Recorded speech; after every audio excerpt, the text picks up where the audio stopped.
सभी भाई बहनों को जय मसीह। आपका स्वागत है हमारी इस नई वीडियो में। और आज का हमारा विषय है दशमांश। तो मैं आज बताऊंगी आपको कि परमेश्वर का वचन दशमांश के विषय में क्या कहता है। तो मैं अपनी वीडियो को स्टार्ट करने से पहले यही कहना चाहूँगी, जो मेरे चैनल पर नए हैं तो प्लीज़ सब्सक्राइब कर लीजिए और वीडियो को लास्ट तक देखिएगा। तो मैं यही बताऊँगी कि परमेश्वर का वचन मलाकी की पुस्तक 3 अध्याय के 6 पद में साफ सुथरी बात लिख दी है, क्योंकि मैं यहोवा बदलता नहीं, इसीलिए हे याकूब की संतान तुम नष्ट नहीं हुए हो। परमेश्वर का वचन कभी नहीं बदलता। परमेश्वर ने जो वाचा बांध दी है तो उस वाचा को पूरी करते हैं। इसलिए परमेश्वर का वचन कह रहा है कि मैं बदलता नहीं हूँ, इसीलिए याकूब की संतान तुम नष्ट नहीं हुए हो। तुम अपने पुरखाओं के दिनों से मेरी विधियों से हटते आए और उनका पालन नहीं करते हो। सचमुच हमारे जो पुरखा थे वो भी परमेश्वर के खिलाफ गए और हम भी उनसे हटते आए। तो वही परमेश्वर का वचन साफ सुथरी बात कह रहा है कि तुम अपने पुरखाओं के दिनों से मुझसे हटते आए हो और मेरी विधियों का पालन नहीं करते हो। सेनाओं के यहोवा का यही वचन है, तुम मेरी ओर फिरो तो मैं तुम्हारी ओर फिरूँगा, और परंतु तुम पूछते हो कि हम किस बात में फिरें। तो इसमें परमेश्वर का वचन ये बताता है कि तुम मेरी ओर फिरो। हमें अपने बुरे चाल चलन से फिरना है। जब हम मसीह में आते हैं तो हमें संसारिक जीवन छोड़ना पड़ता है। वही परमेश्वर का वचन कहता है तुम मेरी ओर फिरो तब मैं, क्योंकि हम लोग जब प्यासे होते तो हम कुएं के पास जाते हैं, ना कि कुआं हमारे पास आता है। तो हमको जो अपनी प्यास बुझानी है तो हमें परमेश्वर के पास आना पड़ेगा। अगर हम एक कदम परमेश्वर के पास बढ़ाते हैं तो परमेश्वर 10 कदम हमारे पास आके हमारे लिए तैयार रहते हैं कि मेरा बच्चा कोई नष्ट ना हो, कोई भी आत्मनाश ना हो, वो बचाई जाए। तो इसलिए परमेश्वर का वचन कह रहा है तुम मेरी ओर फिरो तो मैं तुम्हारी ओर फिरूंगा। सेनाओं के यहोवा का यही वचन है। फिर तुम पूछते हो कि हम किस बात में फिरे और हमने तुम्हें किस बात में लूटा। तो परमेश्वर का वचन कहता है कि क्या मनुष्य परमेश्वर को धोखा दे सकता है? लेकिन नहीं, फिर भी तुम मुझे धोखा देते हो। हम मनुष्य होकर परमेश्वर को धोखा नहीं दे सकते, लेकिन फिर भी हम धोखा देते हैं, क्योंकि परमेश्वर हमारे बारे में जानता है कि हम किस नीयत से बैठे हैं और हमारे मन में क्या विचार है क्या नहीं।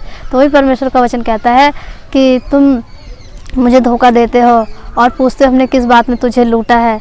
परमेश्वर का वचन कहता है दशमांश और उठाने की भेंटें। तो परमेश्वर का वचन कहता है कि जो तुम लोग दशमांश की चोरी करते हो, वरन तुम ही नहीं, इसराइल के लोग ही नहीं, वरन सारी जाति ऐसा करती है। अपने सारे दशमांश को मेरे भंडार में लेकर आ जाओ, ताकि किसी भली वस्तु, किसी भोजन वस्तु की घटी न हो। तो परमेश्वर का वचन कहता है अगर ऐसा करके तुम मुझे देखो, परखो कि मैं तुम्हारे लिए आकाश के झरोखे खोलकर अपने पर आशीष की वर्षा करता हूँ कि नहीं। सचमुच मेरे भाई बहनों, जो हम मसीह लोग हैं, हमें दशमांश अपना देना चाहिए, क्योंकि हमारे जो पुरखाओं का श्राप लगा हुआ है वो श्राप हमें हर तरह की परेशानियों में डालता है। जो लोग दशमांश नहीं देते हैं उनके घर में समस्याएं बनी रहती है, बीमारियां बनी रहती हैं, प्रॉब्लम्स बनी रहती हैं। क्योंकि मैंने देखा है बहुत से भाई बहन कमेंट करते हैं कि हमारे घर में ये समस्या है, हम इतने दिन से मसीह में हैं, हम इतने साल से हैं, लेकिन आप लोग कहीं ना कहीं गलती करते हैं, या फिर आपके जो आपकी कलीसिया है या आपकी जो भी चर्च है वहाँ पर इस प्रकार से वचन का प्रकाशन नहीं दिया जाता। हमारी कलीसिया में इसी प्रकार से वचन का प्रकाशन दिया जाता है, और ऐसा ही परमेश्वर का वचन जो चोखा है और तीखा है, ऐसा बताया जाता है कि परमेश्वर के वचन के साथ कोई मिलावट नहीं की जा सकती। परमेश्वर के वचन में जितनी जैसी साफ़ सुथरी बात लिखी है उसी का प्रकाशन दिया जाता है। अगर आप अपने कलीसिया में अपने अगुए के, अपने पास्टर के अधीन हैं और उन्हें दशमांश लाकर दे रहे हैं, तो वो उनकी रिस्पॉन्सिबिलिटी है, वो क्या कर रहे हैं क्या नहीं। लेकिन आपको अपना श्राप देना है। अब वो जो कर रहे हैं उनका लेखा उनको परमेश्वर को देना है। लेकिन आप इसको मत सोचिए कि हम दशमांश नहीं देंगे।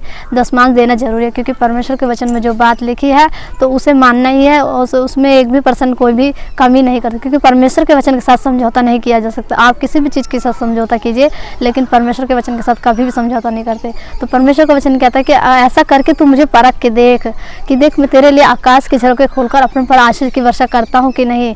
मैं तेरे नाश करने वालों को ऐसा घुड़कूंगा कि वो तेरी भूमि के उपज को नष्ट करने पाएंगे और तेरी दाखलता के फल कच्चे न गिरेंगे। इसका मतलब यह है कि अगर हम ऐसा करते हैं तो जो हम परमेश्वर की दाखलता की हम लोग डालियाँ हैं, और हमारे जो फल, जो हमारे बच्चे हैं, तो वो कभी भी अकाल मृत्यु से नहीं मरेंगे, और कभी भी हमारे घर में कोई ऐसी दुर्घटना नहीं होगी कि जिससे जैसे कि संसारिक लोग परेशान हैं। तो हमें यही करना है, हमें परमेश्वर के वचन में बने रहना, अपने दशमांश को देना है। और दशमांश से अभिप्राय सिर्फ पैसों से नहीं है कि अपनी कमाई का आप दशमांश नहीं, दशमांश से अभिप्राय है अपने समय का दशमांश भी देना है, सारी चीज़ें, अपनी सोच विचारों का दशमांश देना है। क्योंकि परमेश्वर का वचन दशमांश मांगता है, हमारा दशमांश, हमारी रोजी रोटी का दशमांश, हमारे सोचों और विचारों का दशमांश, हमारे जीवन में जो हमारा जो समय है, जैसे 24 घंटे होते हैं नियत, तो उसमें हमें 2 घंटे 40 मिनट का समय देना है परमेश्वर को। इसी तरह से हमें अपने जीवन में परमेश्वर के अधीन बनना है। अगर आप ऐसा करके देखिए, फिर देखिए आपके घर में जो भी प्रॉब्लम्स हैं, बीमारियां, समस्या, वो सारी चली जाएंगी।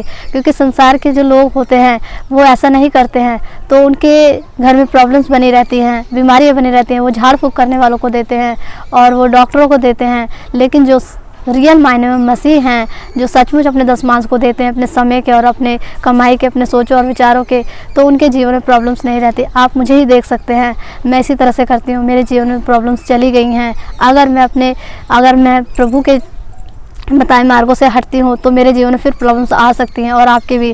लेकिन नहीं, हमें वचन से चलना है, वचन जो कहता है। इसी तरह से आप पढ़ेंगे नीति वचन 18 अध्याय के 16 पद में, तो वहाँ भी लिखा हुआ है भेंट के बारे में कि भेंट मनुष्य के लिए मार्ग खोलती है और उसे बड़े लोगों तक पहुंचाती है। इससे अभिप्राय यह है कि परमेश्वर का वचन यहाँ ये कहता है कि भेंट मनुष्य के लिए मार्ग खोलती है।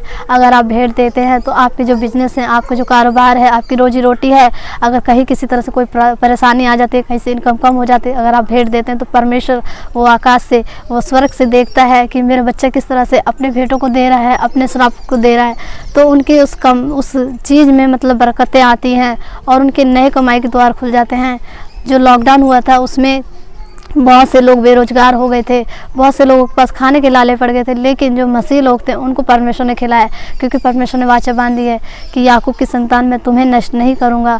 तो वो परमेश्वर है, वो हमें देखता है, वो हमारे दुखों को नहीं देख सकता, वो हमारी प्रॉब्लम्स को नहीं देख सकता, तो हमें कहीं से भी लाकर किसी प्रकार से खिलाएगा। सारी चिंता हमको परमेश्वर के ऊपर छोड़नी है, हमको परमेश्वर के बारे में सोचना है, परमेश्वर को अपने जीवन में लाना है। तो परमेश्वर भी हमारे लिए सोचेंगे, क्योंकि हमारे मांगने से पहले हमारे पिता जानते हैं कि हमें किन वस्तुओं की ज़रूरत है।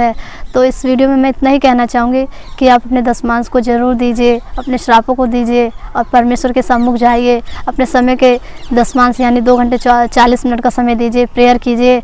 जब आपको सुबह के टाइम में मतलब नहीं मिलता समय, तो आप दोपहर में प्रार्थना कर सकते हैं, शाम को प्रार्थना कर सकते हैं, लेकिन 2 घंटे 40 मिनट आपको कभी भी किसी वक्त जब भी आपको फुर्सत लगे, लेकिन आपको देने हैं। आप अगर ऐसा करके देखिए, मन चित्त से, एकदम पूरे मन से, पूरे शरीर, पूरे प्राण और आत्मा से ऐसा करके देखिए, फिर देखिए वो पिता किस तरह से आपके ऊपर आशीष बरसाता है। क्योंकि कुछ भी गलत हो सकता है, हम बदल सकते हैं, लेकिन वो परमेश्वर कभी नहीं बदलता, वो युग न युग तक एक जैसा ही रहेगा।